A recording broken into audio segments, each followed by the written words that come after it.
पूर्णवैराग्याचे वशिष्ठा परिज्ञान योगेश्वराचे कवी वाल्मिका सारिखा मान्य रसा नमस्कार माझा सद्गुरु रामदासा सह्याद्रीचा विभाग विलसे मान्यार शृंगावरी नामे सज्जन जो नृपे वसविला श्री उर्वशीचे टिरी साकेताधिपती कपी भगवती हे देव जाचे श्री तेथे जागृत रामदास विलसे जो या जना उद्धरी.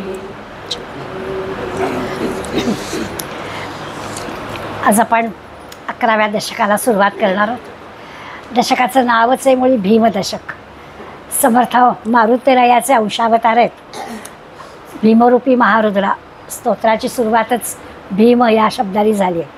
शक्ती बुद्धी युक्ती सगळं जे हनुमंताजवळ आहे त्या सगळ्याची आपल्याला कशी आवश्यकता आहे हे एका अर्थाने या दशकामध्ये आपल्याला समर्थ पटवून देणार आहेत.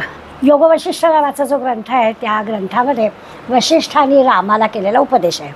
त्याच्यामध्ये एक सूत्र आहे. म्हणजे आज आपण सिद्धांत निरूपण असा नावाचा समास पाहणार आहोत. पण त्याच्यापूर्वी आपल्या असं लक्षात येईल की आता इथून पुढे आपल्याला काय शिकायचं आहे. जसं मी परवा आपल्याला सांगितलं की 10 दशकामध्ये एक आपला विषय झाला आहे आणि त्याचं आता प्रत्यक्ष प्रॅक्टिकल आपल्याला करायचं आहे पुढल्या 11व्या दशकापासून. तर योग वशिष्ठ मुनी रामाला असं म्हणतात अंतर्योगी बहिर्त्यागी किंवा बहिर्भोगी. याचा अर्थ काय की तू अंतःकरणामध्ये आत्मज्ञानी असशील परंतु बाहेर व्यवहार करायचा आहे, बाहेर समाज संघटन करायचं आहे. त्यासाठी तुला बाहेर कसं असलं पाहिजे. आता याचा अर्थ आत एक बाहेर एक असा नाही, पण आतमध्ये आत्मज्ञानी असणाऱ्यांनी समाज संघटन पण कसं केलं पाहिजे हे सूत्र आता इथून पुढे आपल्याला शिकायचं आहे. समर्थांनी नेमकं हेच काम केलं. स्वामी विवेकानंदांनी नेमकं हेच काम केलं. गोळवलकर गुरुजी नेमकं हेच काम केलं की आत्मज्ञानी आहेत. त्यांच्या साधनेनं समर्थांच्या बाबतीत तर त्यांना प्रत्यक्ष रामाचं दर्शन झालेलं आहे. त्यामुळे आता त्यांना काही करायचं खरं म्हणजे शिल्लक राहिलेलं नाही. पण तरीसुद्धा समाज संघटित करण्याचं हे काम जे त्यांनी केलं याच्यासाठी जसं जनकाचं उदाहरण देतात. जनक राजा योगी परंतु राजा व्यवहारामध्ये त्याला राजा म्हणून भूमिका काय करायचे. आपले मोदी जर पंतप्रधान झाले तेव्हा त्यांच्या पोशाखावर वगैरे बरीच विरोधकांची चर्चा आपण ऐकत होतो. जेव्हा ते एका राष्ट्राचे प्रमुख आहेत तेव्हा त्यांनी नीटच राहिलं पाहिजे. तेव्हा त्यांनी कसं तरी राहून नाहीच चालणार, कारण तो एक व्यवहार आहे. जगापुढे काहीतरी प्रतिभा आहे. त्यामुळे अंतर्योगी असला तरी व्यवहारात त्यांनी कसं असलं पाहिजे याचा विचार आपल्याला समर्थ करून सांगणार आहे. बाह्याकार जी वृत्ती आहे ती बाह्याकार वृत्ती लोकसंग्रह सांभाळण्यासाठी वेगळी असते. जसं स्वामी विवेकानंदांनी एका त्यांच्या परदेशामध्ये जी भाषणं झाली त्या भाषणाच्या वेळेचा एक उल्लेख आहे की महिला मंडळात भाषण होतं आणि सगळी तयारी होईपर्यंत एका खोलीमध्ये स्वामीजीला बसायला सांगितलं होतं. त्या ज्या प्रमुख होत्या त्यांना प्रश्न पडला की हा भगवी कपडे घातलेला योगी माणूस 4-4 वेळा आरशात काय आपला फेटा नीट करतो आहे. त्याचं कारण असं आहे की अंतर्योगी असणारा आत्मज्ञानी असणारा वेगळ्या विश्वात असतो. जेव्हा त्याला लोकांच्यात मिसळायचं असतं तेव्हा त्याला स्वतःला तयार करावं लागतं. यासाठी पुन्हा पुन्हा स्वामीजी आरशात बघत होते, पुन्हा पुन्हा आपला फेटा नीट करत होते, कारण त्यांना व्यवहारात यायचं होतं.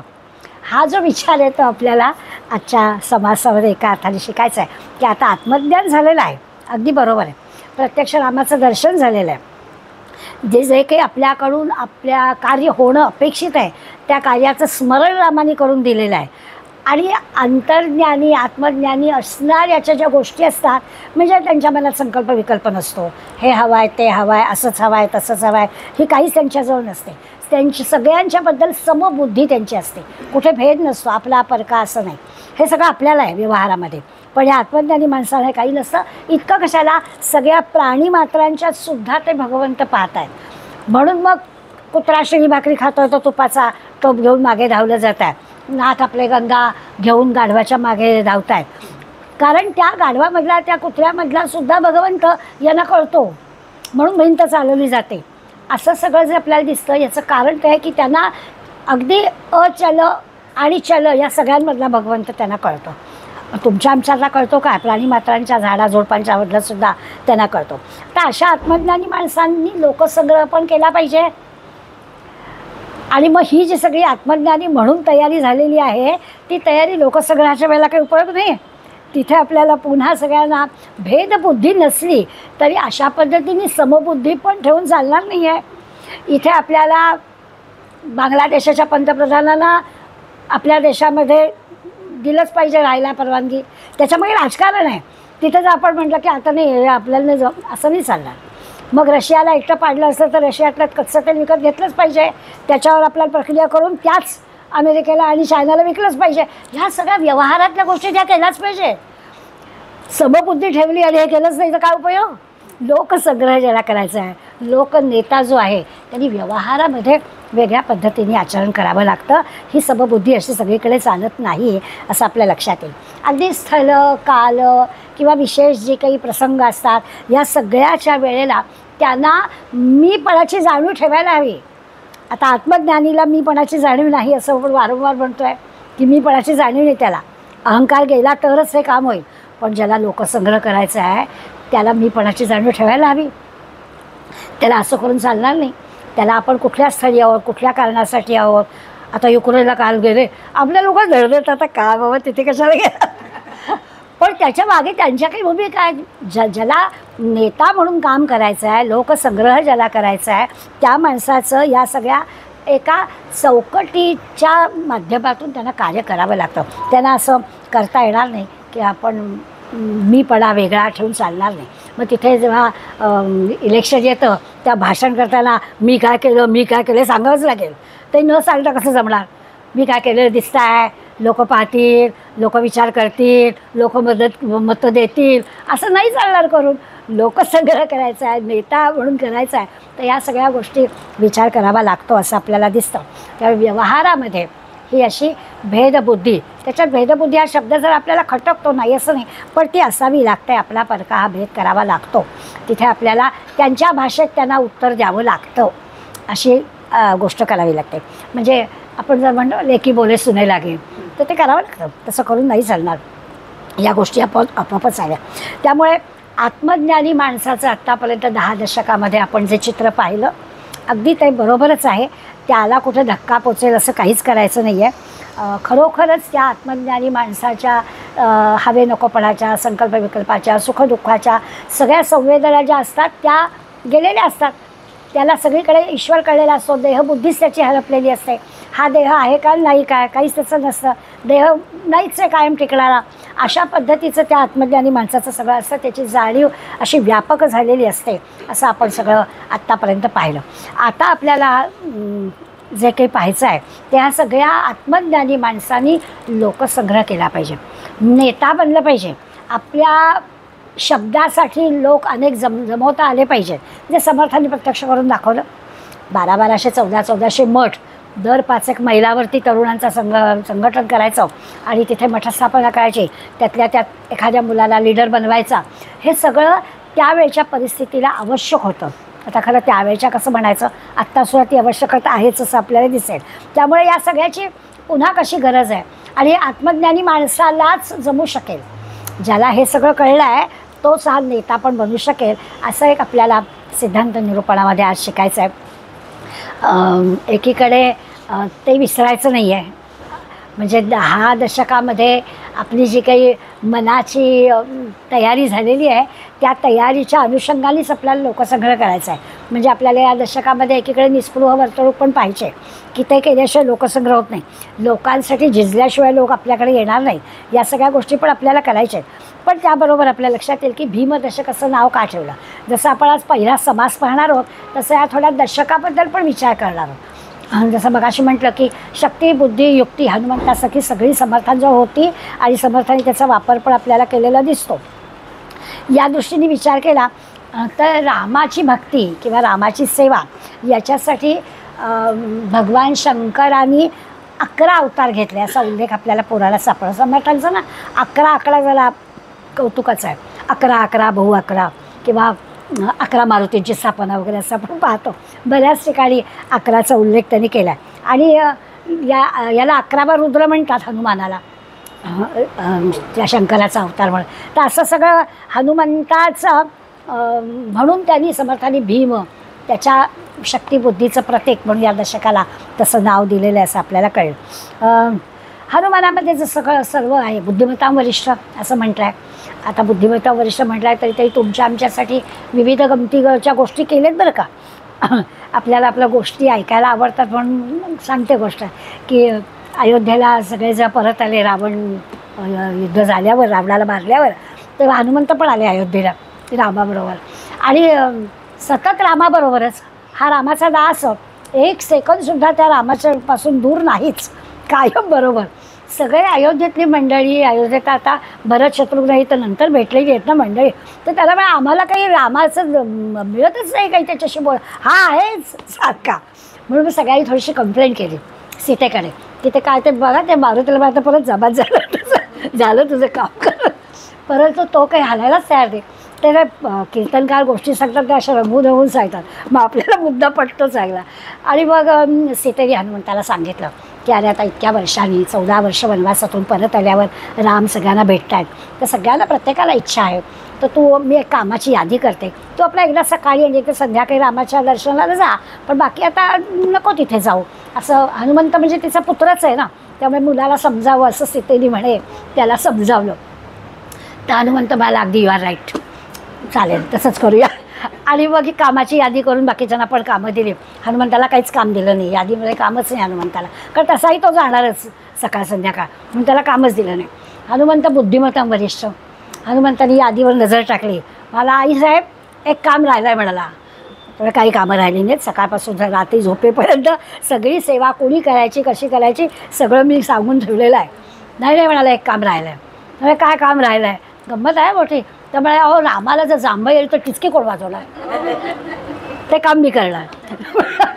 आता टिचकी वाजवायची, जांभई केव्हा येते हो, मला आली तरी तुम्हाला येईल लगेच. त्यामुळे कायमच आपला हनुमंत रामाजवळ. असा तो बुद्धिमत्ता वरिष्ठ आहे. गमतीचा भाग जाऊ दे, पण मुद्दा काय, तर तो जसा शक्तिमान आहे तसा तो बुद्धिवानसुद्धा आहे. सतत त्याच्या बुद्धीचं कौतुक वाटेल असं आहे. त्यामुळे आपल्याला भीम नाव का दिलं याचा अर्थ कळेल की हा सगळा कर्म, भक्ती, ज्ञान याचा जसा आपल्याला एकत्र संयोग साधायचा आहे, तसं बुद्धी, कर्म, युक्ती याही सगळ्या गोष्टी आपल्याला हव्या आहेत. आदर्श लोकसंग्रह करणाऱ्याला हे सगळं लागतं. काही माणसं, सगळ्यांजवळ की सगळे गुण नसतात, तर कुठली माणसं केव्हा उपयोगी पडतील याचा विचार करून नेत्याला माणसं गोळा करावी लागतात. कधी कधी असं होतं की त्या माणसाचा काहीच उपयोग नाही म्हणून इतर सांगतात कशाला त्याला, असू दे होणार, त्याचाही आपल्याला उपयोग होणार, असं करून नेत्याला या सगळ्या गोष्टी सांभाळून घ्याव्या लागतात. तसं समर्थ आपल्याला सांगणार आहेत, म्हणून ते नावच पण भीमदशक असं दिलं आहे. आपण असं पाहिलं की सुरुवातीला आपण स्तवन करून झाल्यावर एक असा सदाचाराचा दशक बघितला. दुसरा जो दशक आपण पाहिला त्याच्यात 5 चांगल्या गोष्टी आणि 5 वाईट गोष्टी पाहिल्या होत्या की सगळी माणसं आपल्याला अशी सदाचारी असली पाहिजेत, पण तरी काही करंटे असतातच ना, त्यामुळे ती पण माणसं आपण पाहिली होती. रजोगुणी, तमोगुणी पाहिली होती आणि सत्वगुणी पण पाहिली होती. त्यामुळे दुसऱ्या दशकामध्ये माणसांचे प्रकार आपण, त्या माणसांच्या स्वभावाचे प्रकार आपण पाहिले होते. पण त्याला जोडून त्यांनी चौथ्या दशकामध्ये भक्तीचा योग पण आपल्याला सांगितला की भक्तीच्या माध्यमातून माणसांमध्ये परिवर्तन घडवता येतं. आणि असा चौथा दशक, त्याच्यामध्ये आपण 5व्यापासून 10व्या दशकापर्यंत सगळ्या या शुद्धज्ञान, अंतरज्ञान, आत्मज्ञान अशा सगळ्या गोष्टींचा विचार करत करत आता या भीमदशकाकडे समर्थाने आणलं. तर आता मात्र समर्थांना समाजसेवा, संघटन, राष्ट्र, धर्म या गोष्टी आपल्याला शिकवायच्या आणि त्याच्यासाठी भक्तियोग सांगून झाला आहे, पण आता ते निष्काम कर्मयोग आपल्याला सांगणार आहे की हे जर सगळं काम करायचं असेल, राष्ट्र म्हणून जर आपल्याला विचार करायचा असेल, धर्म म्हणून आपल्याला विचार करायचा असेल, तर आपल्याला निष्काम कर्मयोग सांगितला पाहिजे. सामाजिक नेतृत्व करणाऱ्या माणसाजवळ निष्काम कर्मयोग असला पाहिजे.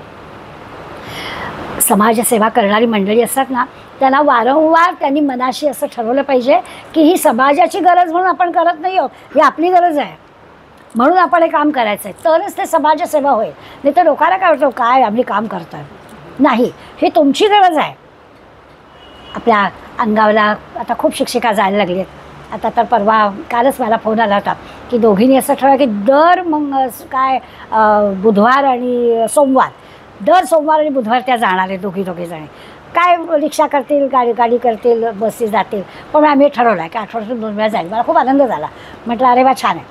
आता मनात असा विचार करायचा की ही यांची गरज आहे, त्या मुलींची गरज आहेच, त्याबद्दल प्रश्नच नाही आहे. त्या मुलीला 2 चांगल्या शिक्षिका अशा वारंवार मिळाल्या, अभ्यास झाला तर त्यांची प्रगती चांगली होईलच, याबद्दल शंका नाही. पण या दोघींची गरज काय आहे? तुमचं चांगल्या कामामध्ये दिवस जाणार आहे, की आपण काहीतरी दुसऱ्यासाठी करतो आहे या भावनेमध्ये दिवस जाणार आहे. त्या समाजसेवा करणाऱ्याला मनाशी हा पक्का विचार पाहिजे की हे माझं काम आहे, माझ्या चांगल्यासाठी आहे, समाजाचं होणारच आहे, त्याबद्दल काही चिंता नाही. असा जर विचार केला तर मग अहंकार येणार नाही. आणि असं संघटन समर्थांना करायचं आहे. त्यामुळे आता या भीमदशकामधले जे समास आहेत ते एकीकडे म्हणजे जसं आपण सेतू म्हणतो ना तसं आहे की 10 दशकात झालेला विचार कायम ठेवून आपल्याला या आता समाजकारणाकडे किंवा समाज संघटनेकडे आपल्याला जायचं आहे. त्यामुळे एकीकडे भक्ती पण सांगणार आहेत, पण एकीकडे आपल्याला समाजसेवेसाठी निष्काम कर्मयोग पण सांगणार आहे. त्या भक्तियोग तर विसरायचं नाही आहे, कारण भक्तियोगेचे देव निश्चय पावती मानव असं सांगून झालेलंच आहे.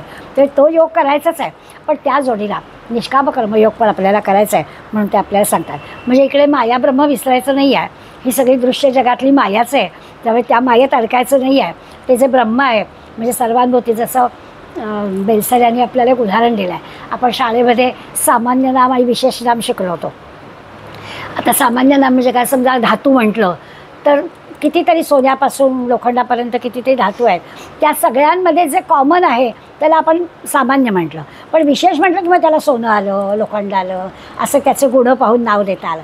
तसं म्हणाले इथे पण आपल्याला दिसेल की जे काही आहे ते सगळं ब्रह्मच आहे, सर्वांभोवती परमेश्वर हेच शिकायचं आहे. हा तळातला, हा बंगल्यातला असं काही आपल्याला बघायचं नाही आहे, हे करायचंच आहे. दृश्य जग आहे ते फसवं ही गोष्ट खरीच आहे. तर माया आणि ब्रह्म विसरायचं नाही आहे, पण त्याच्या जोडीला हे जग विविध अंगी आहे, विविध गोष्टी नटलेलं आहे. म्हणजे एक असून विविध आहे. विविधता में एकता, हिंद की विशेषता असं आपण लहानपणी गीत म्हणायचो. तर तसं आपल्याला ते सांगतायत की हे जीवन असं विविधांगी आहे. म्हणजे जी गोष्ट आत्मज्ञानासाठी आपण शिकलो त्याच्यातच आता पुन्हा आपल्याला समाज संघटन करताना त्यातल्या काय काय गोष्टी कमी करायच्या आहेत आणि काय काय वाढवायचे आहेत, किंवा त्याचा नेमका अर्थ काय घ्यायचा आहे. आता भेदबुद्धी नको असं पण शिकलो, आत्मज्ञानामध्ये भेदबुद्धी नको. आता आपल्याला सांगायचं आहे थोडासा मीपणा हवा आहे, आता माझा परका कळलं पाहिजे, समाज संघटन करायचं आहे. तर आपल्याला माणसं गोळा करताना त्या माणसातल्या जर उणीवा आम्ही सारख्या सांगत राहिलो तर कोणीच येणार नाही आमच्याजवळ. तर ठीक आहे, कधीतरी कळेल, लगेच त्याला तोडायची का लगेच त्याला तुझं चुकलं असं सांगायची गरज नाही आहे. आता याच्यात तुझं माझं करणं आलं ना. तर अशा गोष्टी आपल्याला समाज संघटन करताना करायला हव्यात असं ते आपल्याला सांगतात. की असं विविध पैलू आहेत, नाना रंग नाना छटा आपल्याला समाज जीवनात दिसतील. त्याच्यासहित भीमदशकामध्ये आपल्याला वेगवेगळे विषय देणार आहेत. समर्थ म्हणतात या सगळ्याचा जो अंतर्भाव आहे तो आपण आता ह्या 11व्या दशकापासून पुढे करणार आहोत. अगदी उत्तम पुरुष करणारे, निस्पृह नाम करणारे, एकीकडे या सगळ्याची मधून मधून आपल्याला आठवण देणार आहे. नाही तर आपलं काय आहे, आपण आपली वृत्ती अशी आहे की प्रवाह मिळाला की आपण तिकडेच, मग कसलं काय आत्मज्ञान वगैरे ते जाऊन दे सगळं असं वाटेल. म्हणून तसं नाही, एकीकडे सिद्धांत म्हणून हे सगळं सांगणारच आहे. ते सिद्धांत सांगता सांगता समाज संघटन कसं करायचं याचा विचार ते करणार आहे. खरंच हा जो ग्रंथ आहे ना तो या अर्थाने लोकविलक्षण आहे. दोन्ही गोष्टी एकत्रित आपल्याला मिळतात. म्हणजे ज्ञानेश्वरी हा गीतेवरचा टीका ग्रंथ आहे, त्यामुळे गीतेत जे सांगितलं आहे तेच आपल्याला सोपं करून माऊलींनी सांगितलं. इथे मात्र आपल्याला विलक्षण अशा अर्थाने आहे की आपली वैयक्तिक जी काही प्रगती व्हायला हवी, मुक्ती मोक्ष व्हायला हवा तो होईलच, पण त्याबरोबर सगळ्या समाजाला एकत्रित घेऊन जाण्यासाठीच्या ज्या गोष्टी करायला हव्यात ते पण त्यांनी सांगितलं आहे. त्यामुळे एका अर्थाने नेतृत्व कसं करायचं, आपला व्यक्तिमत्वाचा सर्वांगीण विकास करता करता सर्वांचा विकास कसा होईल याचा विचार समर्थांनी खूप केला. म्हणून आपण एका अर्थाने आता आजपासून असं म्हणायला हरकत नाही की समर्थ आपल्याला ज्ञानोत्तर कर्म सांगणार आहेत. आपण नेहमी म्हणतो ना की ज्ञानी भक्त पाहिजे. भगवंतांनी पण भक्ताचे प्रकार सांगितले गीतेमध्ये, त्याच्यात त्यांनी बाकी सगळ्या भक्तांवर मी प्रेम करतो असं सांगितलं, पण मला ज्ञानी भक्त विशेष आवडतो. तसं आता समर्थ आपल्याला सांगतात की मला ज्ञानी असायला हवा, पण ज्ञानी कर्म करणारा हवा, समजून उमजून कर्म करणारा असा समर्थाला ज्ञानोत्तर कर्म करणारा असा समाज संघटन करण्यासाठी अपेक्षित आहे. म्हणजे भगवंताच्या भक्तीतून ज्ञान प्राप्त झालं, भक्तीचे नियोगे देव निश्चय पावती मानव असं झालं. त्यामुळे भक्तीतून ज्ञान मिळेल, पण आता ज्ञान मिळाल्यावर त्याच्यातून कर्म करता आलं पाहिजे. त्या कर्माला समर्थांनी महत्त्व दिलं. आणि कर्म म्हणजे काय तर समाज उन्नतीसाठी करायचं कर्म. सगळ्या समाजाची उन्नती होईल अशा गोष्टी आपल्याकडनं करणं अपेक्षित आहे. आपण जर याचा विचार केला तर पूर्वार्ध आणि उत्तरार्ध असं ग्रंथाचे आता 2 भाग जर पाडले तर पूर्वार्धामध्ये आपण हे सगळं शिकलो आहे की आत्मज्ञानाची प्रचिती घ्यावी. 10 दशक जे आपले झाले त्याच्यामध्ये आपण हे शिकलो. आणि उत्तरार्धात आपल्याला आता स्वाभाविकच त्याचं उपयोजन कसं करायचं आहे त्याचं वर्णन चाललं आहे. कर्म, भक्ती, ज्ञान, योग हे सगळे मार्ग आहेत, पण त्यातला जो ज्ञानोत्तर कर्माचा मार्ग आहे तो सर्वोत्तम आहे असं समर्थ म्हणतात. जसा आपण भक्तीचा मार्ग उत्तम आहे असं आत्तापर्यंत ऐकत आलो, आता आपल्याला ज्ञानोत्तर कर्माचा मार्ग हा सर्वोत्तम मार्ग आहे असं समर्थ आपल्याला सांगणार आहे. म्हणजे एकीकडे आत्मज्ञानामुळे या कर्माचा, वासनाचा नाश होतो असं आपण पाहिलं की आत्मज्ञानी माणसाला काही राहत नाही, करायचंच काही शिल्लक राहत नाही असं आपण पाहिलं. आता मात्र आपल्याला म्हणजे त्याचं जन्म मृत्यूच्या चक्रातून तो आपोआपच जातो आत्मज्ञानी असं आपण पाहिलं. आता मात्र आपल्याला याचा वापर करून अधिकाधिक उत्तम कर्म कसं करता येईल आणि समाजाला उन्नत कसं करता येईल याचा विचार करायचा आहे. समर्थांचं म्हणणं असं आहे, आपण अवचित बरो न जाणे, येणे भगवत भजन कोणे करावे, या कारणे लागावे. सगळ्या लोकांना कामाला लावावं. आपण किती आहोत? आपण आज उद्या नाही. बऱ्याच वेळा बघा आपण जर निरीक्षण केलं तर आपल्या लक्षात येतं, एखाद्या जसं आता मी उदाहरण देते, आपण पाहिलं पांडुरंग शास्त्रींचं काम एवढं अफाट आहे. स्वाध्यायी म्हणून केवढे लोक होते, कोळी समाजामध्ये केवढं काम होतं, पण एखादी व्यक्ती गेली ना की काम ठप्प होतं हो. म्हणून समर्थांची एवढी आठवते, आपण अवचित मरो न जाणे, येणे भगवत भजन कोणी करावे. हे काम कोणी करायचं नंतर, त्याच्यासाठी समाज जीवन पाहिजे.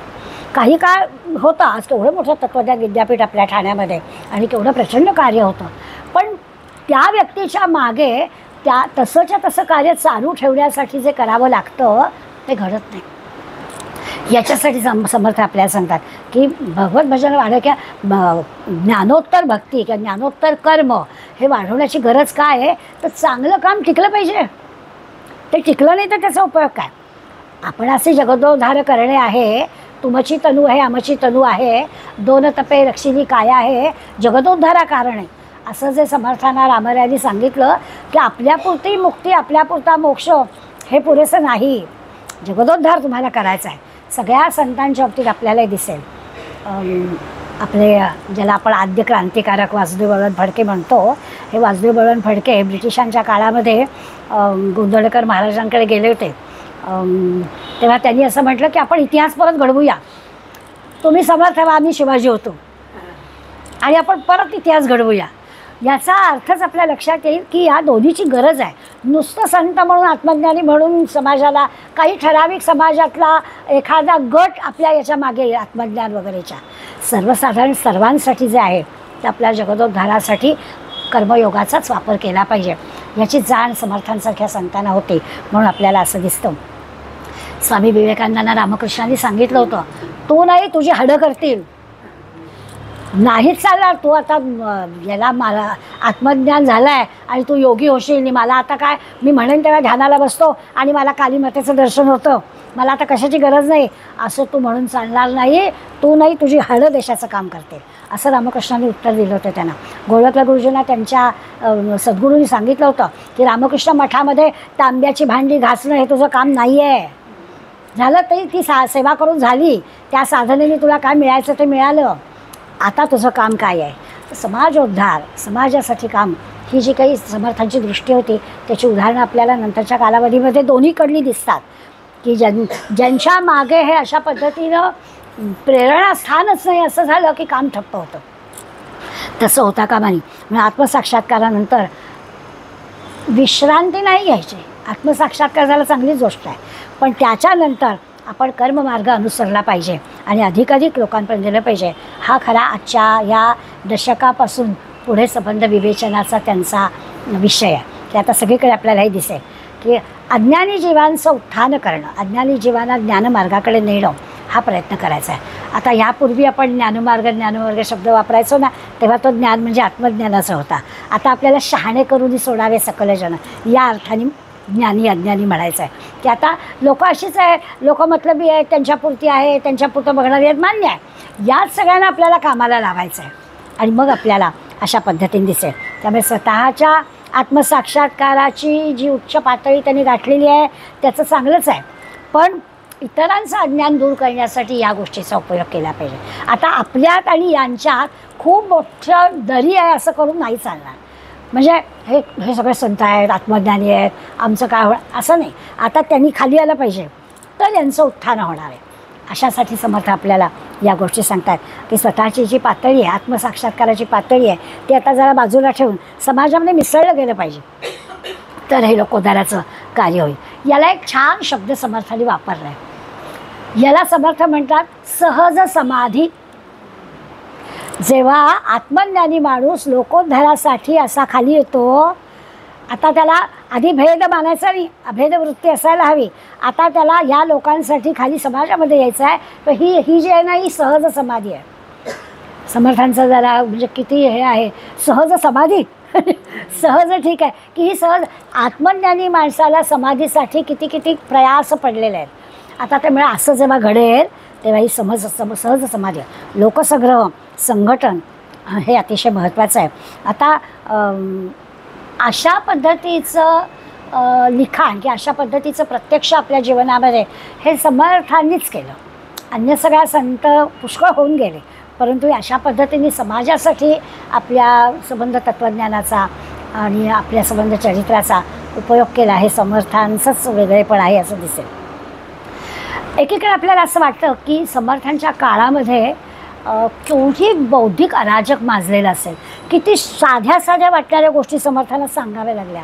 म्हणजे आता आपण जरा दासबोध वाचताना पाहतो की प्रपंचात किंवा परमार्थामध्ये एका अर्थाने ज्या ज्या गोष्टी ते सांगितल्या तर ज्ञानाची उपासना मंदावून गेली होती. असं वाटेल की काही कोणाला ज्ञानप्राप्ती व्हावी याकडे कोणाचा काही प्रयत्नच नव्हता असं दिसेल. इतका मतमतांचा गलबला आणि असा गोंधळ सगळा होता. खूप स्वार्थ समाजामध्ये पसरलेला होता. ज्याला त्याला आपलं झालं की झालं, तर या सगळ्यातून समाजाला बाहेर काढायचा होता. भयभीत झालेलेच होते लोक, कारण एवढे वर्षांचं मोठं आक्रमण आपल्यावर होतं.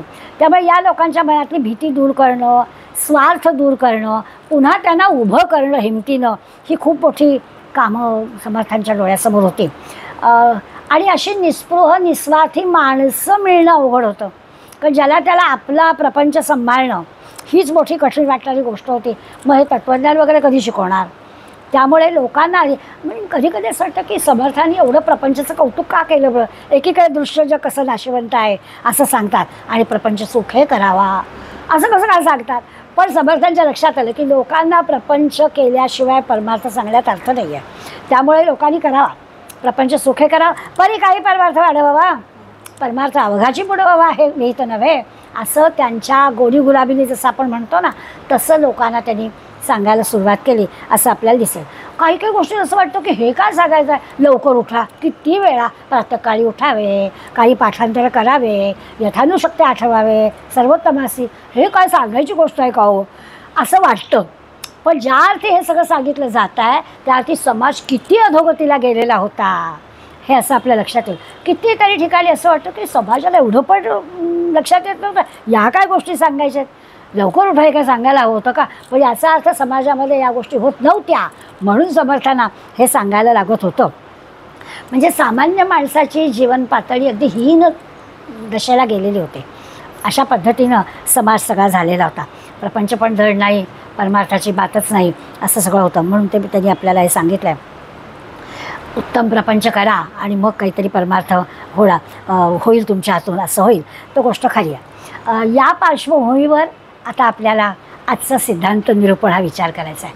पहिल्या ज्या 11 ओव्या आहेत, या 11 ओव्यांमध्ये आपण जो पूर्वी विषय पाहिला आहे, सृष्टीची निर्मिती कशी झाली या संबंधीचा, त्याच विषयाचा 11 ओव्यांमध्ये समर्थांनी एक आपल्याला आढावा ज्याला म्हणतो ना तसा घेतलेला आहे की कशी सृष्टीची निर्मिती झाली, ही पंचमहाभूतं कशी निर्माण झाली. आकाश जसं आपण म्हणतो शांत आहे, निश्चल आहे, त्या आकाशातून वायूची हालचाल झाली. मग त्या वायूच्या हालचालीतून म्हणजे आकाशातून वायूची निर्मिती आपण म्हटलं तर त्या वायूतून पाणी कसं तयार झालं, मग त्या पाण्याच्या कणापासून ढग कसे तयार झाले, असं एक पंचमहाभूतं निर्माण कशी झाली याची रचना पुन्हा एकदा पूर्वी सृष्टी निर्माण रचना झालेली आहे सांगून, तर त्याची एक पहिल्या 11 ओव्यांमध्ये त्यांनी आढावा आपल्याला घेतला आहे. आणि त्याच्यातून मग वायू, पाणी, तेज, वनस्पती, वनस्पतींपासून मग त्याची वाढ होत होत आपल्या दृष्टीने विचार केला तर अमिबापासून माणसं, असं सगळं त्यांनी जीवसृष्टी कशी निर्माण झाली हे सांगितलं आहे. आता हे सगळं सुरुवातीला आपल्याला थोडं कल्पनामय वाटतं की असं आता आपण विज्ञान शिकलो आहे त्यावेळी आपल्याला त्या विज्ञानाचे टप्पे माहिती झालेत. किंवा आपण दुसऱ्या पद्धतीने जरी म्हटलं की वानराचा मानव झाला, मग वानरामध्ये ज्या अनावश्यक ज्या गोष्टी आपल्याला वाटल्या त्या सगळ्या कमी झाल्या. म्हणजे आता दिवसेंदिवस आता लोक म्हणायला लागले की चष्मा घालूनच मुलं जन्माला येतात का काय, तर अशा गोष्टी आता आपण बोलतो. पण याचा अर्थ असा आहे की कशी जीवसृष्टीमध्ये परिवर्तनं होतात याचा विचार आपल्याला येईल. तर थोडं काल्पनिक सगळं वाटेल, पण तरी देखील कल्पनेनं ह्या जगाची उत्पत्ती समजून घ्यायला हवी. कल्पनेनेच घ्यायचे नेमकं काय घडलं, ही सृष्टी निर्माण कशी झाली आणि ते कसं कसं आलं याचा विचार करायला लागला तर आपण म्हणतो सगळ्या कल्पनाच आहे आणि त्या कल्पनेने आपल्याला हे सगळं मान्य करावं लागतं. दुसऱ्या पद्धतीने विचारलं तर म्हणे काय तर ब्रह्माला स्फुरण झालं आणि मग ब्रह्माला स्फुरण झालं त्याच्यातून मूळमाया निर्माण झाली. मग त्या मूळमायेतून हे दृश्य जग निर्माण झालं. मग कोणी ब्रह्मा निर्माता, विष्णू सांभाळणारा आणि शिव नाश करणारा असे ब्रह्मा विष्णू महेशांचे असे देव निर्माण झाले. त्याच्यातून मग त्रिगुण सत्वरजतम आले. अशी पण एक आपल्याला निर्मिती कशी झाली याची कल्पना आपल्याला देतात. पण या सगळ्या कल्पना आहेत असा विचार समर्थांनी आपल्याला पुन्हा एकदा आठवण म्हणून दिलेलं आहे की मी सिद्धांत निरूपण असा समास आहे तर काही सिद्धांताची आठवण आपल्याला करून देण्यासाठी ही सृष्टी निर्माण कशी झाली ते आपल्याला सांगितलं. पुढे जशी निर्मिती झाली तशी संहारणी पण झाली. म्हणून नंतरच्या 12 ते 16 ओव्यांमध्ये या सृष्टीची जशी निर्मिती झाली तसं उलट दिशेने तिचा संहार पण झाला. याचा पण विचार केलेला आहे. पण दोन्ही गोष्टी त्यांनी सांगितल्या की ह्या कल्पनाच आहे. निर्मितीची पण कल्पना आहे, नाशाची पण कल्पना आहे. आता चिंतनाचा किंवा विचाराचा विषय नेमका कुठे येतो. मनात असं येतं की भीमदशक नाव दिलं, सांगून झालं की आधी सगळं आत्मज्ञानाचा विचार केलेला आहे, आपली स्वतःची साधनेच्या दृष्टीनं काही एक प्रगती झालेली आहे, आता आपल्याला समाज संघटन करायचं आहे असं सगळं सांगून झालं. मग तो समाज संघटन करायचं मग हे कशाला पुन्हा सांगताय.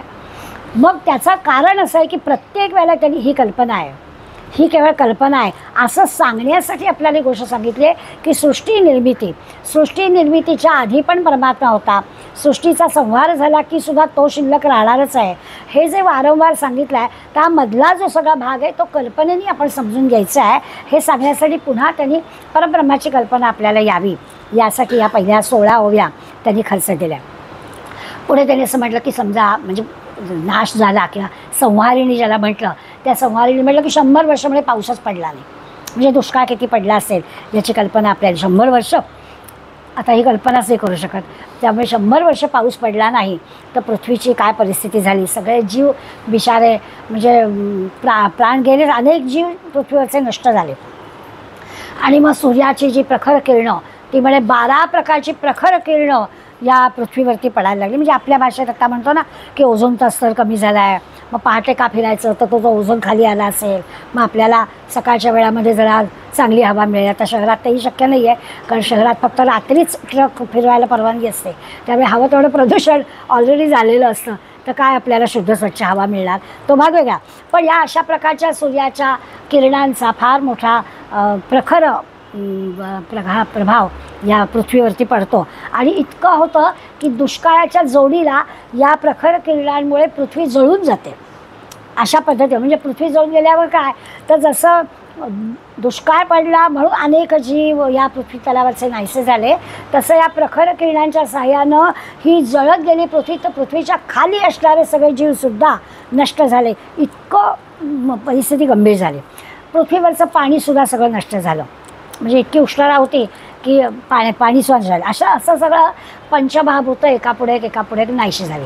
जशी निर्माण झाली तशी ती नाहीशी पण झाली. आणि आता राहिलं काय शिल्लक तर सगळं नाश पावल्यावर फक्त परमात्मा शिल्लक राहिला, परब्रह्म शिल्लक राहिलं. ही सुद्धा कल्पनाच आहे. सगळं समर्थ चालतात आणि पुन्हा आपल्याला आणतात. हे सगळं कल्पनेचं आहे. खरं काय आहे तर आपल्याला शिकायचं आहे. पुन्हा समाज संघटित झाला पाहिजे, समाजाचा उद्धार झाला पाहिजे, लोकांना शहाणं केलं पाहिजे, हे सगळं करायचंच आहे. त्यामुळे आता या कल्पनेत अडकू नका, काय करू नका हे सगळ्यासाठी पुन्हा त्यांनी आपल्याला या गोष्टीची चुणूक दाखवली. हे सगळं असं मी सांगितलं आहे पूर्वी, अगदी बरोबर आहे, ते काही चूक नाही आहे. परंतु या सगळ्या कल्पना आहे, या कल्पनेत अडकायचं कारण नाही आहे. आणि 17व्या आणि 18व्या ओवीमध्ये एक शब्द वापरला आहे जो आपण पूर्वी ऐकलेला आहे. आपण पंचप्रलयाचा समास शिकलो आहे, थोडी थोडी आठवण असेल आपल्याला. आणि त्या पंचप्रलयाचे पिंडाचे 2 प्रलय, या सगळ्या ब्रह्मांडाचे 2 प्रलय शिकलो. आणि 5वा प्रलय समर्थाने आपल्याला सांगितला, त्याची आठवण 17व्या आणि 18व्या ओवीत समर्थाने करून दिली. त्याला त्यांनी म्हटलं आहे विवेक प्रलय. मी शिक्षिका आहे, पण तुम्ही विद्यार्थी नाही आहात, तर मी तुम्हाला नाव नाही विचारणार आहे की 5वा प्रलय कोणता. तर हा जो विवेक प्रलय आहे, त्या विवेक प्रलयाचा विचार त्यांनी केला की असं घडतं.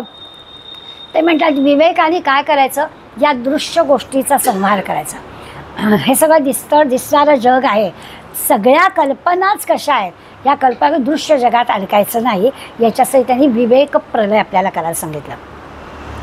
खरोखरच आहे, या विवेकाची अत्यंत आवश्यकता. शब्द अगदी सोपा वाटणारा आहे, पण त्याची फार मोठी गरज आहे. गेले 2 दिवस थोडीशी मला नाराजी आली. आमच्या एका नात्यामध्ये फार म्हणजे घडू नये तशी गोष्ट घडली. 33 वर्षाचा आमचा एक नातेवाईक गेला, साधे तापाचं कारण झालं. आता 8-15 दिवसाच्या आजाराने तो पोरगा गेला, ह्याचं दुःख तर आहेच. इकडे आईवडील आहेत, सुनेचे आईवडील आहेत, भावंड आहेत, सगळं आहे. पण आता काय करणं, ह्याला काही पर्यायच नाही. 33 वर्षाचा मुलगा गेला, दुःख करणं ह्याच्या पलीकडे काही नाही. जे काही उपचार करायचे होते, उपाय करायचे ते केले होते.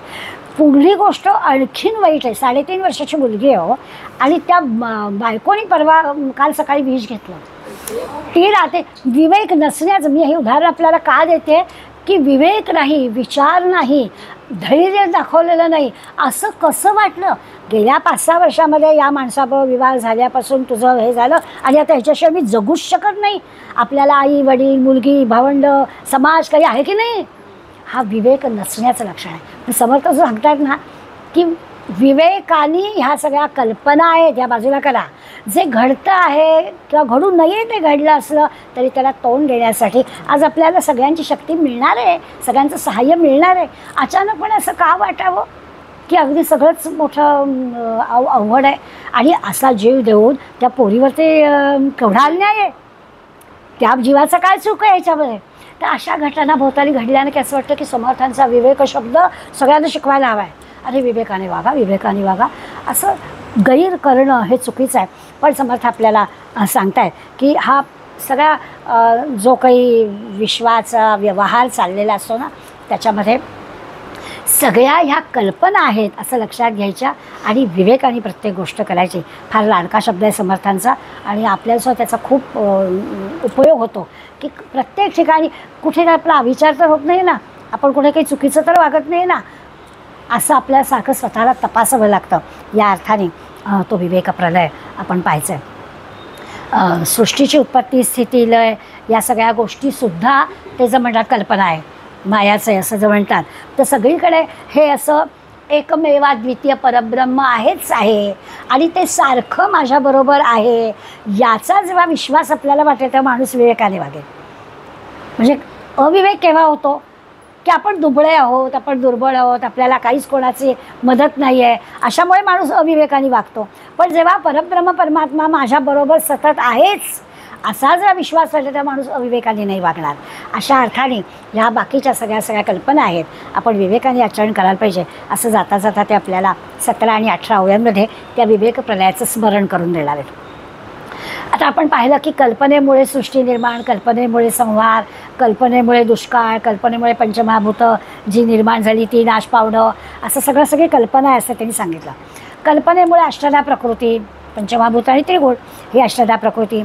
माणसांचे जे काही नवनवीन विचार किंवा नवनवीन चेहरे आपण पाहतो ते सगळंसुद्धा म्हटलं तर या त्रिगुणांचं आहे. जसं आपण नेहमी म्हणतो की आपलं वेगळेपण काय आहे, तर आपल्यामध्ये असं आहे त्रिगुण. पंचमहाभूत तर आहेतच सगळ्यांमध्ये, पृथ्वी आप तेज वायू आपल्या सगळ्यांमध्ये आहे. मग आपल्यामध्ये वेगळेपण जे आहे ते काही फक्त नावाचं वेगळेपण नाही आहे. मग वेगळेपण आणखीन कशाचं आहे, तर आपल्यामध्ये असणारं सत्वरजतमाचं जे प्रमाण आहे त्या प्रमाणावरती आपलं वेगळेपण आहे. तर स्वामी विवेकानंदांनी पण हा सिद्धांत म्हटला आहे. त्यांनी जरा शब्द थोडेसे अवघड आहेत. त्यांनी असं म्हटलं की विचारांचा अनिरुद्ध प्रवाह न थांबणारा, आपल्या विचारांचा न थांबणारा जो प्रवाह असतो ना, त्या प्रवाहाला स्वामीजींनी माइंड म्हटलं. की मन म्हणजे काय, तर हा जो न थांबणारा प्रवाह आहे ते म्हणजे मन आहे आपलं. आता समर्थांनी तर मनावरती 205 श्लोक लिहिलेत ना, त्या मनाचा खूप विचार समर्थांनी केलेला आहे. इथे आपल्याला लक्षात येईल की हा म्हणजे आधी तुम्हाला मी विवेक शब्द सांगितला आणि त्याच्या जोडीला विवेकानंदांच्या या मनाची डेफिनेशन सांगितली. त्याच्यावरून आपल्या लक्षात येईल की एकीकडे म्हणतात की हा मनाचा न थांबणारा प्रवाह चालू असतो. म्हणजे मनामध्ये सतत सतत एकापुढे एक विचार येत असतात. या न थांबणाऱ्या प्रवाहाला विवेकाने कुठेतरी आपल्याला मर्यादा घातली पाहिजे, कुठेतरी आपल्याला थांबवता आलं पाहिजे. म्हणजे प्रवाह चुकीच्या दिशेने जाणार नाही ना ह्याच्याकडे. बरं, ते करायचं आहे मनानेच, म्हणजे प्रवाह पण मनाचा, तो थांबवायचा पण मनानेच, औषध पण तेच, रोग पण तोच. जसं म्हणतात ना की काय ते जळलं की तिखटच लावायचं, तसं आहे हे प्रकरण की एकीकडे मनच हे असं प्रवाह पतित होत आहे आणि त्या मनानेच या प्रवाहाला चुकीच्या मार्गाकडून योग्य मार्गाकडे आपल्याला आणायचं आहे. अशासाठी आपल्याला त्यांनी पुन्हा एकदा हा विवेक म्हणजे विवेकाने करायची गोष्ट आपल्याला सांगितली. पुढे 19 ते 24 या 5 ओव्यांमध्ये त्यांनी आपल्याला सगळ्या प्राण्यांमध्ये म्हणजे सगळ्या भूतमात्रांमध्ये आणि सगळ्या वस्तूंमध्ये सुद्धा स्वाभाविकच त्यांनी असं म्हटलं की एक गुप्तपणे राहणारी गोष्ट आहे. चर अचर सगळ्यांमध्ये, निर्जीव असू दे सजीव असू दे, सगळ्यांमध्ये गुप्तपणानं राहणारी गोष्ट आहे आणि ती क्रिया करत असते. त्याला नाव दिलं आहे, आपल्याला माहिती आहे, त्याला नाव आहे जगज्योती. असं जगज्योती म्हणून ते दिलं आहे, त्याचं वर्णन केलं आहे. काय 2 तत्व या प्रत्येकामध्ये आढळतात. गुप्तपणानं वास करणारी गोष्ट कोणी, तर आपण नेहमी सगळ्यात म्हणतो की जसं आपल्यामध्ये 2 गोष्टी आहेत. एक आपली प्रकृती आहे आणि आत चालवणारं चैतन्य म्हणजे पुरुष आहे. तसं या विश्वामध्ये सुद्धा आहे. मग शिवशक्ती म्हटलं, पुरुष प्रकृती म्हटलं, या सगळ्या गोष्टी आपण पाहिल्या. त्यातली एक गोष्ट आहे ती चंचल आहे, आपले सगळे इंद्रिय काम करतात. पण जी निश्चल आहे म्हणजे जे चैतन्य आहे, त्या चैतन्यामुळे हे सगळं काम चाललेलं आहे. त्यामुळे दोन्ही गोष्टींमध्ये चंचल निश्चलपण आहे. प्रकृती, पुरुष, शिवशक्ती या नावाने काय, पण ही 2 तत्व सगळ्या वस्तूंमध्ये सगळ्या प्राणीमात्रांमध्ये असतात असं त्यांनी सांगितलं.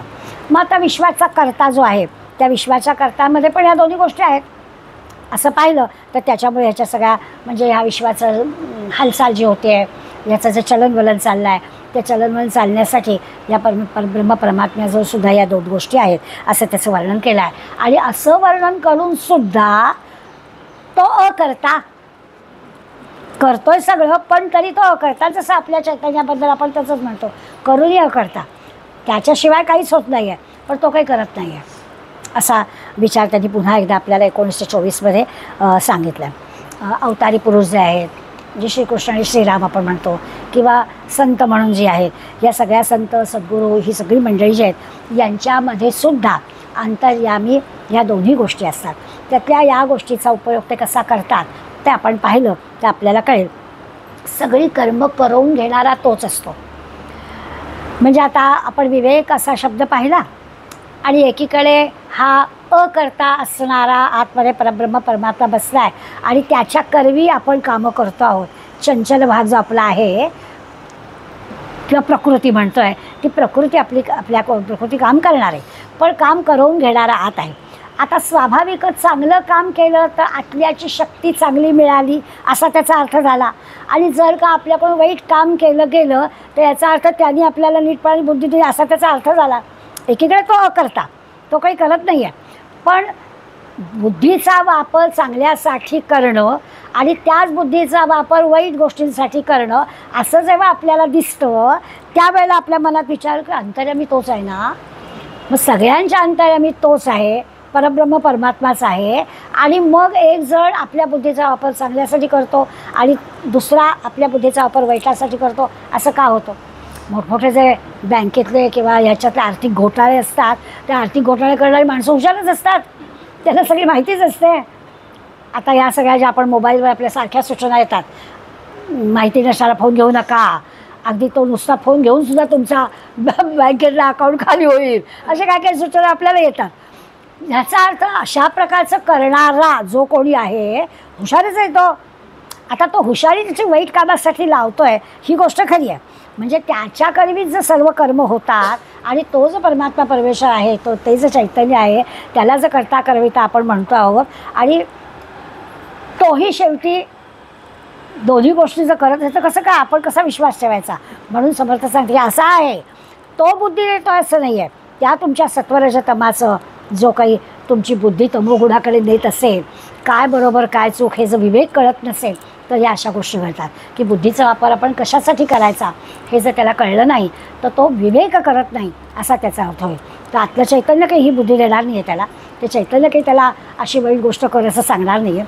त्यामुळे सामान्य माणूस अशा निरनिराळ्या क्रिया जेव्हा पाहतो म्हणजे आपला पण असा संभ्रम आपल्याला होतो ना की असं कसं दिसतं, त्यावेळेला आपल्या लक्षात येईल की ह्या ज्या विषयांचं सेवन केलं जातं आणि त्यामुळे आपल्या प्रकृतीकडून जी कर्म होतात त्या प्रकृतीकडून कर्म करणाऱ्याला ते चैतन्य काही असं कर्म कर सांगत नाही, ते काहीच करत नाही. पण ते असल्याशिवाय तुम्ही काम करत नाही. त्याच्या हालचालीमागे तो जो परमात्मा आहे त्याचं भान जर त्यांनी ठेवलं तर मग त्याच्याकडून वाईट काम होणार नाही. आतमधलं चैतन्य म्हणजे परब्रह्म परमात्मा आहे हे जर त्याच्या लक्षात आलं तर तो नीट काम करेल. पण माझी बुद्धी मीच करतो शहाणा असं जर वाटत असेल तर तो असं वाईटाकडे जाईल असा त्याचा अर्थ. म्हणून विवेकाचा विचार खूप त्यांनी करायला आपल्याला सांगितलेला आहे. तुकाराम महाराज असं आता त्या संतांचं सांगणं कसं असतं, तुकाराम महाराज म्हणतात तुका म्हणे विंचू सर्प नारायण वंदावे दुरून शिव नाही आहे. आता कुणाला जवळ जाऊन नमस्कार करायचा हे कळलं पाहिजे आपल्याला. आता तो विंचूच आहे ना, आता तो शिवलिंगावरती आहे, मग आता काय करायचं, मग काय पूजा करायची त्याची, त्याला चपलीच मारायला हवा हे कळलं पाहिजे.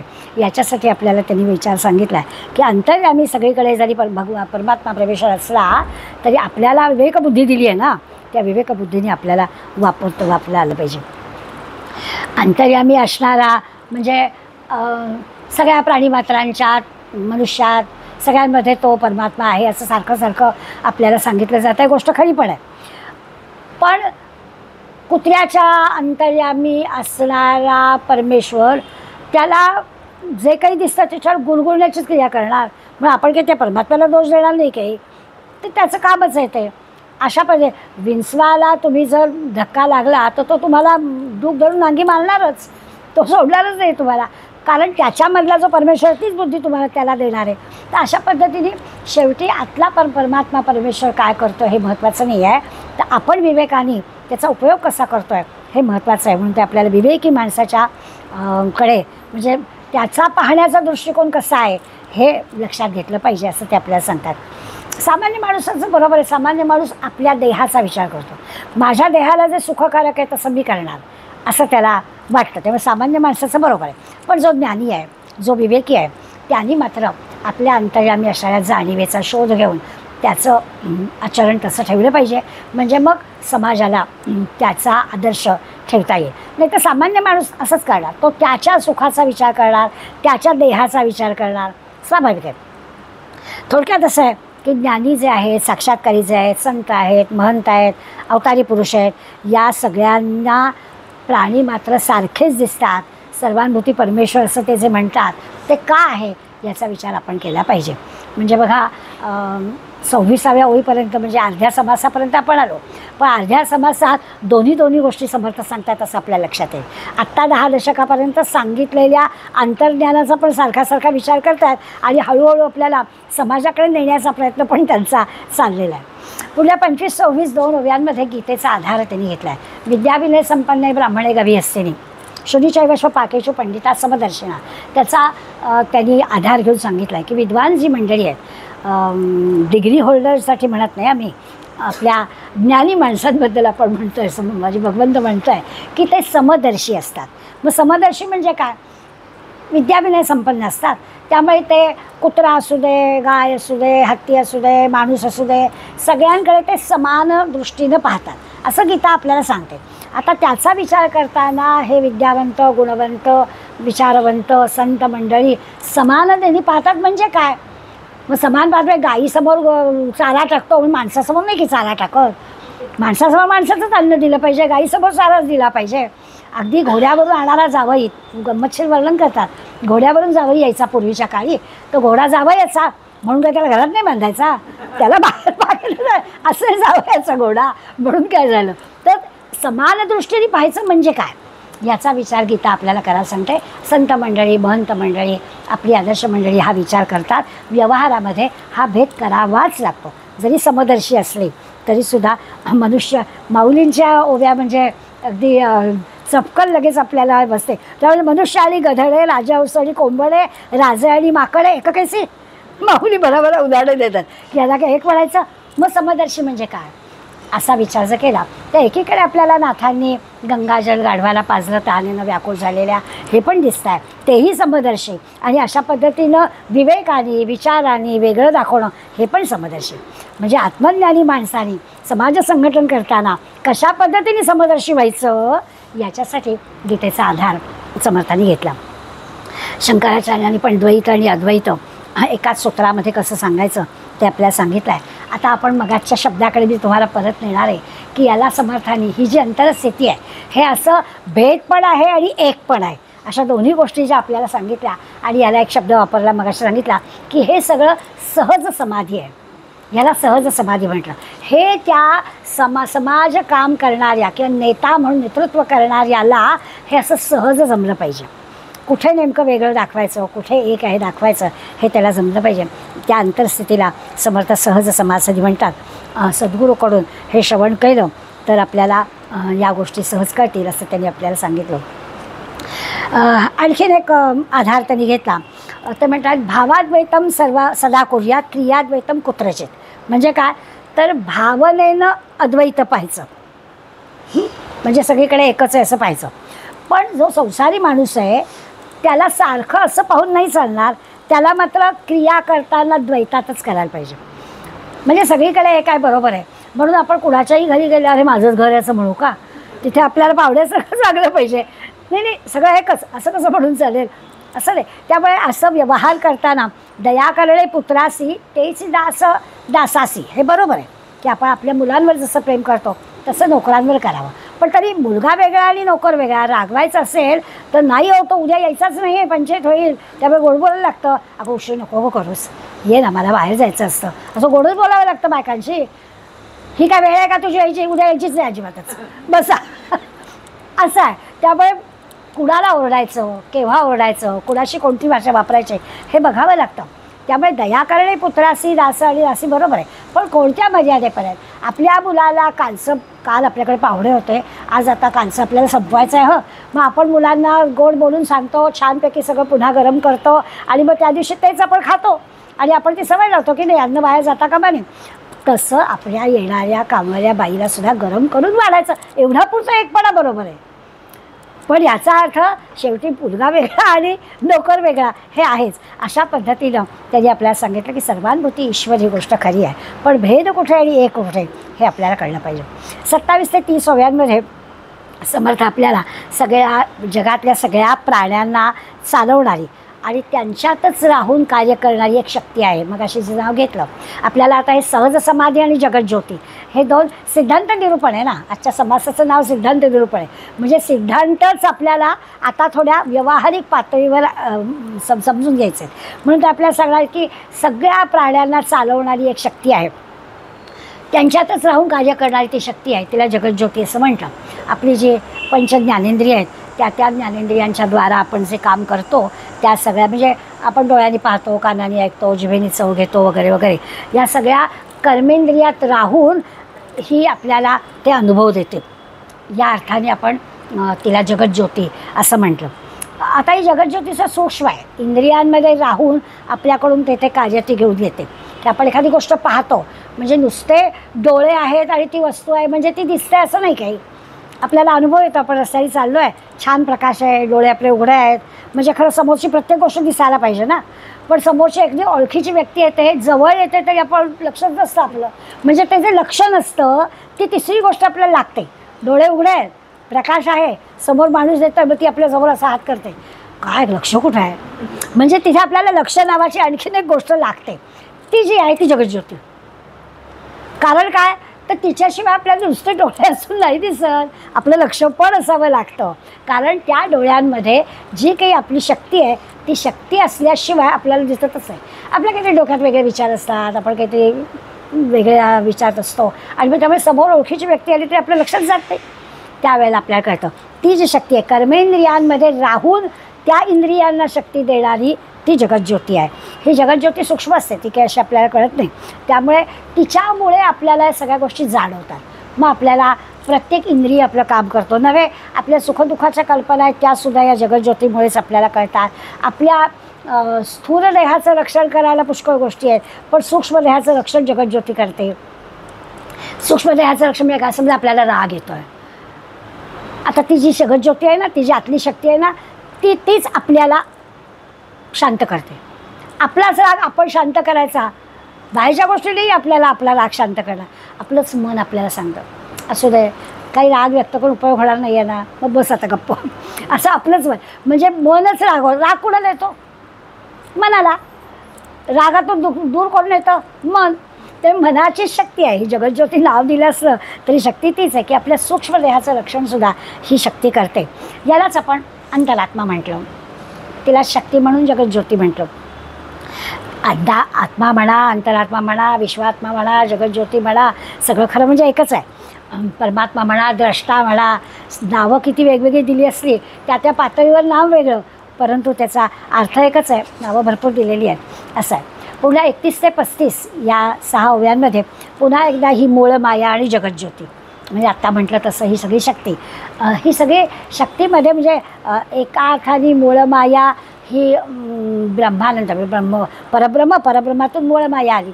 आणि या मूळ मायेतले जे काही विकार आहेत ते सगळे म्हणजे जगज्योतीतले विकार किंवा मूळ मायेतले विकार म्हणूया, नाना विकार त्यांनी निर्माण केले. सगळ्याच गोष्टी की चांगल्या म्हणून होतात असं नाही, की काही गोष्टी गैरसुद्धा होतात. त्यामुळे आपल्याला असं लक्षात की हा परब्रह्म मूळ माया, त्या मूळ मायेतून ही सगळी निर्मिती, हे तर सगळं असंच्या असंच आहे.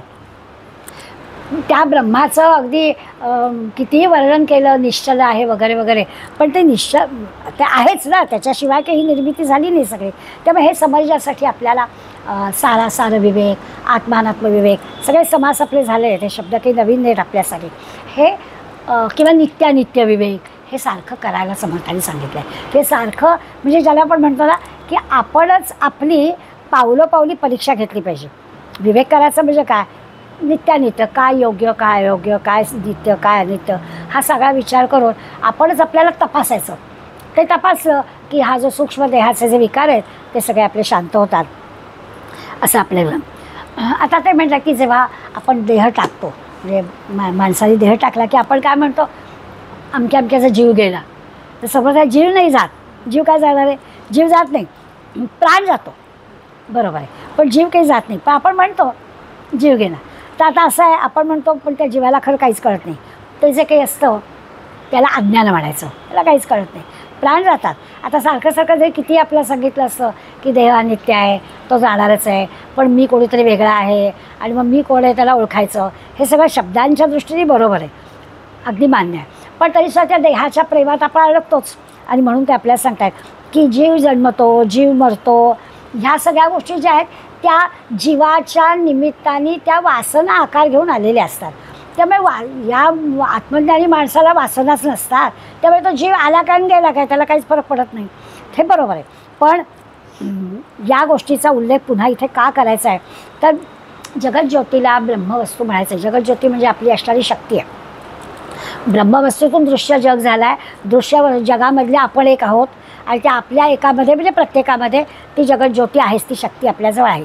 असा त्या शक्तीचा विचार करायचा. त्या प्राण गेला का जीव गेला याचा काही संबंध नाही आहे. जोपर्यंत आपण आहोत तोपर्यंत ही विवेकशक्ती, विचारशक्ती, आत असणारी जगज्योती आपल्याला शक्ती देते, तिचा आपण योग्य पद्धतीने वापर केला पाहिजे. या जीवाचे त्यांनी 4 प्रकार सांगितले. सगळे चंचल आहे आणि चंचल सगळं नाशिवंत आहे. म्हणजे नुसतं ऐकायचं आणि सोडून द्यायचं. 4ही प्रकार चंचल आहेत, चंचल नाशिवंत आहे. मग त्याचा आपल्याला काय उपयोग आहे, पण तरीसुद्धा आपण ऐकून ठेवायचं आहे. कसं तर ते म्हणतात चंचल जे आहे नाशिवंत आहे ना, मग जीव चंचलच आहे, म्हणजे आपलं देह चंचलच आहे, त्यामुळे तो सोडून देऊया. पुढे म्हणतात ब्रह्मरूप शाश्वत असं म्हणतात. बरोबर आहे, ब्रह्मस्वरूप शाश्वत आहे, परंतु शाश्वत आहे, अविनाशी आहे आणि दिसत नाही आहे, मग जाऊ दे त्याला पण सोडून द्या. मग समर्थ म्हणतात की बाकी सगळं सोडून द्या, ती परब्रह्म वस्तू जी आहे ना, ती परब्रह्म वस्तू ती फक्त लक्षात घ्या. आतमध्ये असणारा परमात्मा परब्रह्म आपल्यामध्ये चैतन्याच्या रूपाने आहे, दिसत नसला तरी आहे, त्याला फक्त आपण आठवा म्हणजे काम होतं. मग त्याची काही नावं त्यांनी आपल्याला दिली. त्या पण लाभांमध्ये काही आवश्यकता नाही जाण्याची, ते आपल्याला कालांतराने प्रत्येक वेळी वारंवार वापरून आपल्याला कळते. विचार फक्त त्याचा असा करायचा की या सगळ्या परब्रह्म वस्तूचा जर का म्हणजे त्या वस्तूचं जर स्मरण आपण ठेवलं तर मग आपण त्या सगळ्या विकारांपासून लाभलो. जसं मगाशी मी म्हटलं की ते चैतन्य आपल्याला इंद्रियांच्या मार्फत आपल्याकडून कर्म करून घेत आहे आणि मग काहींच्या इंद्रियांकडून का बरं चुकीची कर्म होतात, तर त्यावेळेला त्या परब्रह्माची ओळख झाली पाहिजे. मग काल आपण म्हटलं होतं की एका म्यानामध्ये 2 तलवारी राहत नाही. तर जेव्हा तो अहंकार राहतो म्हणजे मी केलं, माझ्या बुद्धीला ते योग्य वाटलं असं जेव्हा म्हणतो तेव्हा म्यानात ती अहमची तलवार असते. मग ती परब्रह्माची तलवार कशी राहणार? तेव्हा अहंकार गेला की मग परमेश्वर परमात्म्याची तलवार आत राहील. म्हणून त्यांनी सांगितलं की बाकी सगळं सोडून द्या, तो परब्रह्म परमात्मा आपल्या आतमध्ये आहे तो मात्र विसरू नका, म्हणजे मग विवेकाने आपलं काम होईल. सगळ्यांना जन्माला आलेल्या प्रत्येकाला वेगवेगळ्या प्रकारच्या उपाधींना सामोरं जावं लागतंच, त्याला काही इलाज नसतो. त्यावेळेला या विवेकाचा आणि परब्रह्म परमात्म्याचा किंवा त्या आत असणाऱ्या जगज्योती नावाच्या शक्तीचा आपण विचार केला पाहिजे, असा त्याचा खरा अर्थ. आपण जे जे काही जाणतो आहोत, जाणतो म्हणते मी, जे जे पाहतो आहोत ते नाही, जे जाणतो आहोत ते ज्ञान आहे. आणि ते जाणलं की त्याचा प्रत्यक्ष अनुभव आपण घेतो, ते विशेष ज्ञान असतं. एखादी गोष्ट आपल्याला कळली आणि त्या कळल्यामुळे आपण विशेष कृती केली तर ते जे की ते जाणणं म्हणजे ज्ञान. आणि ते जाणून झाल्यानंतर आपण जी कृती करतो त्याला आपल्या विशेष ज्ञान म्हणजे विज्ञान असं आपण म्हणतो. अगदी सहज गोष्ट आहे एखादी गोष्ट जाणणं. व्यवहारात तर आपल्याला अनंत सहज उदाहरणं कळते की एखादी गोष्ट जाणणं आपल्याला कळली आणि तशा पद्धतीनं आपण ती कृती केली तर आपल्याला ते कळतं. याला आपण एका अर्थाने अनुभवसिद्ध ज्ञान म्हणतो की आपल्याला जाणवलं आहे, कळलं आहे आणि तशी आपण कृती केली. बरीच जणं अशी पण आहेत की जाणवतं पण कृती होत नाही. मी आपलं गमतीनं नेहमी आपलं उदाहरण देते की आपल्याला सगळ्यांना जाणवतं की सकाळी जर लवकर व्यवस्थित वेळेवर उठलं ना तर आपली दिवसभराची कामं नीट होतात. हे सगळ्याला जाणवल्याची गोष्ट आहे, अनुभवाची गोष्ट आहे, माहितीची गोष्ट आहे. पण कृती आपली नाही होत. आज शनिवार आहे, आज वर्ग नाही आहे, जरा हरकत नाही थोडं उशिरा उठायला असं म्हणून गजर बंद करून होतं असं. तर हे जर अनुभवसिद्ध गोष्ट आहे तर आपण ते विशेष ज्ञान म्हणजे अनुकरणामध्ये आपण आणलं पाहिजे, तसं केलं पाहिजे.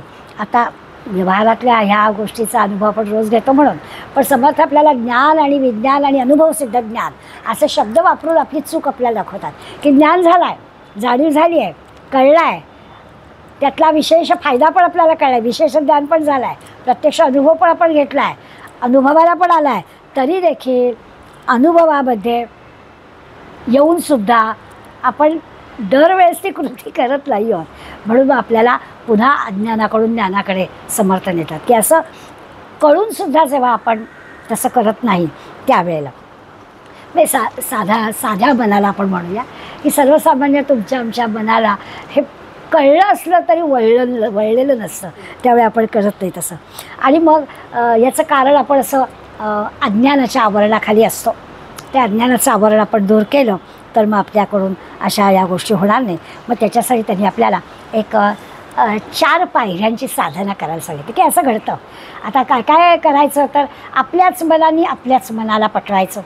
चुकीची गोष्ट करत असलं तरी मनच, राग आला तरी मनच त्या रागावरती आपल्याला उपायाला होणार आहे.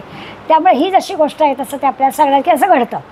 जे जाणवलेलं आहे ते कृतीत यायला हवा आहे, हा अनुभव आहे, तरी देखील आपण ती कृती करत नाही.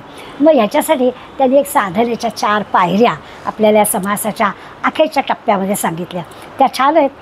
ते म्हणतात की काय करा, पहिलं सद्गुरूकडून म्हणूया किंवा संतांकडून म्हणूया. सद्गुरूकडून जो काही उपदेश झाला आहे त्याचं वारंवार श्रवण करावं. सद्गुरूंनी आपल्याला सांगितलेल्या गोष्टीचं वारंवार श्रवण करावं, पुन्हा पुन्हा पुन्हा पुन्हा श्रवण करावं.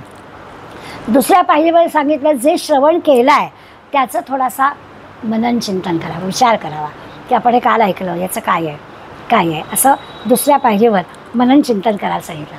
तिसऱ्या पायरीवर सारासार विवेक करायला सांगितलं. कोणत्या वेळेला कोणत्याचा वापर करायचा आहे सद्गुरूंनी सांगितलं. श्रवण मनन केलं आहे पण त्यातलं सार काय आणि असार काय. मग अशी जसं म्हटलं की पुत्रासी आणि सेवेकरासी एकच वागून नाही चालणार, तर तिथे सार आणि असार काय आहे त्याचा पण विचार करायचा. आणि चौथ्या पायरीवर निधिध्यास करायला सांगितला. आता एकीकडे सायोज्य मुक्ती पण सांगितली बरं का. मुळातलं 10 दशकातलं विसरायचं नाहीच आहे, कारण नरदेह मिळाला आहे तर जायचं आहे आपल्याला या जन्ममृत्यूच्या चक्रातून सुटून. त्यामुळे आत्मज्ञानाकडेच, मुक्तीकडे, मोक्षाकडेच जायचं आहे, याबद्दल काही शंकेला जागाच नाही. पण तरी देखील आपल्याला समाजाचं संघटन पण करायचं आहे, म्हणून ते आपल्याला एकीकडे ब्रह्मवस्तूचा साक्षात्कार, सायोज्य मुक्ती, निर्गुण ब्रह्म हे सांगणारच आहे. म्हणून आपल्याला चौथ्या पायरीवर निधिध्यास सांगितलंच आहे. पण त्याच्यापूर्वीच्या 3 पायऱ्या ज्या आहेत त्या 3 पायऱ्या आचरणाच्या सांगितलेल्या आहेत. आणि मग याला जोडून त्यांनी आपल्याला या सायोज्य मुक्तीनंतर किंवा या निधिध्यासानंतर एक गोष्ट होते की आपल्याला व्यवहारातल्या सगळ्या गोष्टींमधला लक्षांश आणि वाच्यांश जो असतो ना तो गळून पडतो. लक्षांश आणि वाच्यांश म्हणजे काय, नावावरून कळेल, किंवा ज्यांनी मराठी भाषा घेतली होती ग्रॅज्युएशनला त्याला हे लक्षांश वाच्यांश शब्द कळतील. सायन्स कॉमर्सवाल्याला कदाचित नाही कळणार की प्रत्येक शब्दाला 3 अर्थ असतात. एक नुसता शब्दाचा अर्थ असतो, एक त्याचा लक्षार्थ असतो, आणि एक त्याचा आणखीन पुढला असं असतो ज्याला व्यंगार्थ म्हणायचं तो पण असतो. तर ते शब्दाच्या ह्या वाच्यार्थ लक्षार्थापेक्षा सुद्धा अधिक खोलकडे जावं. मी ते शब्द कळावेत म्हणून नेहमी एक उदाहरण देत असते गमतीनं, की पूर्वीच्या काळी संध्याकाळच्या वेळेला मुलं अंगणात खेळायचे आणि मुलं खेळता खेळता आजी घरातून म्हणायची, अरे संध्याकाळ झाली. आता संध्याकाळ झाली या शब्दामध्ये अनेक गोष्टी अध्यारूत आहेत त्या धरायच्या. संध्याकाळ झाली म्हणजे काय, संध्याकाळ झाली याच्यात काय मोठं विशेष आहे. पण त्या मुलांच्याकडे बघून आजी जेव्हा हे 2 शब्द उच्चारते त्याच्यात अध्यारूत आहे की चला हातपाय धुवा, देवांशी मी दिवा लावला आहे, शुभंकरोती म्हणा, पर्वचा म्हणाला बसा, हे सगळं अध्यारूत आहे. त्यामुळे ही शब्दांची शक्ती आहे. शब्द एवढेच, समजा शेतकऱ्यांनी एखाद्या शेतात काम करताना हा शब्द वापरला, अरे संध्याकाळ झाली, त्याचा अर्थ वेगळा आहे. आजूबाजूला जे शेतामध्ये काम करणारे लोक आहेत त्यांच्या दृष्टीने चला आता अवजारं धुवा, हातपाय धुवा, घरी जायची वेळ झाली, सांज झाली, त्या संध्याकाळ झालीचे अर्थ वेगवेगळे आहेत. शब्द तेच, परिस्थिती जशी असेल त्याप्रमाणे अर्थ बदलतात. मी आपलं गमतीनं जोडते, राममूर्ती रोडवर 2 तरुण मुलं आहेत, संध्याकाळ झाली, त्यांची संध्याकाळ वेगळी आहे असं होऊ शकतं. तर अशा पद्धतीने शब्द तेच, पण त्याला जे 3 अर्थ आहेत त्या 3ऱ्या प्रकारचा जो अर्थ आहे तो आपण लक्षात घ्यायचा आहे. असं ते सांगतात की तिथे वाच्यार्थाकडे लक्षार्थ पोचू शकतच नाही, त्या अर्थाकडे लक्ष ठेवायला पाहिजे. आणि ते सगळं जे की आहे आता विषय सुरू झाला आपला भीमदशक या नावाने, किंवा आपण नुसतं सिद्धांत निरूपण पाहतो आहे. काही सिद्धांत आपण याच्यात पाहिले की आत्मज्ञानीच माणूस, पण त्यांनी समाजकाम का करायचं. आत्मज्ञानीच माणूस, आत्मज्ञानाच्या दृष्टीने त्याची प्रगती व्हायची ती होणारच आहे, पण त्यांनी सगळ्या समाजाला कसं आपल्याबरोबर न्यायचं हे पाहता पाहता जगज्योती पाहिलं. इतकंच काय, सृष्टीची निर्मिती आणि सृष्टीचा लय तोही आपण जाता जाता पाहिला. इंद्रियाच्या दृष्टीनं जे जे काही आपल्याला शक्ती मिळते त्या शक्तीचा वापर पण आपण पाहिला. आता या दृष्टीनं पुन्हा एकदा 4 प्रकारांचे देव आपल्यामध्ये, आता परब्रह्म परमात्मा म्हणजे चैतन्य असं आपल्याला सांगितलं आहे, पण पुन्हा आपल्याला पुढल्या समासामध्ये 4 देव असं समर्थ सांगणार आहे. मी देव ही संकल्पनाच पुन्हा कशी आहे. आणि आता आपलं 11व्या दशकापासूनचं ध्येय ठरलं की आपल्याला आता समाजाचा एक नेता अशा दृष्टीनं महंताकडे या बघायचं आहे. आत्तापर्यंतचं महंताचं आपण पाहिलं की तो आता आत्मज्ञानी झाला आहे, साधना उत्तम झालेली आहे. आपल्याला पण त्या 4 पायऱ्यांनी अशा पद्धतीने पुढे जायला पण सांगितले, त्या 4 पायऱ्या पण समर्थांनी जाता जाता सांगितल्या. पण आता ही संकल्पना जवळ ठेवून आपल्याला सगळ्यांना कसं बरोबर नेता येईल याचा विचार करायचा आहे. 4 देह निरूपण आपण पुढल्या म्हणजे आता पुढल्या तासाला बघू. आज आपण इथेच थांबू. तव स्मरण संतत स्फुरणदाया घडो, त्वदीय गुणकीर्तन ध्वनी सुरम्य करणी पडो, स्वदेश हित रक्षणा विणदुजी कथा नावडो, तुझ्या समही आमुची तनुही देशकाजी पडो. जय जय.